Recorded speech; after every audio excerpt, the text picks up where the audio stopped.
Yung sa sungay natin. Pero pag mga ano, ngayon Pag kasi, mga bata kasi. ngayon kasi wala nang natandang baka kasi nauso na ngayon ng goto. Katay agad. Katay. Pag tumanda ang Makunat. pag tumanda na ang Ano din baka yan, laman. ng hanggang 5 taon, 10 taon, wala na, kinakatay na yan. Parang Katay. na yung lasa kasi, parang ano na. Mas fresh kasi pag bata eh. Matigas na eh. Wala na ngayong yung Sarap. mga baka ngayon wala nang natandang yung baka.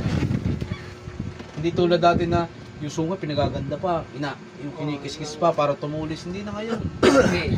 Pinag-rider pa eh. Hindi, dati kasi pagmamahal sa mga alagang hayop, yung matatanda na yung mga lolo-lolo natin, inaalagaan niya para lang ano kasi Yung kalabaw doon ba yan? May Parang ano yun eh. sungay, pag Corona ganun kasi sungay, din Corona. eh. Corona din eh. Pag ganun yung sungay doon sa kalabaw si Kilere, di ba? tama raw yun eh. Yung pag, sabi ko, kaya man laki doon eh. Tamarong nga yun eh. Tama raw yun eh. Hindi nga tamarong nga, ganun laki. Hindi kalabaw yun, tama raw yun eh.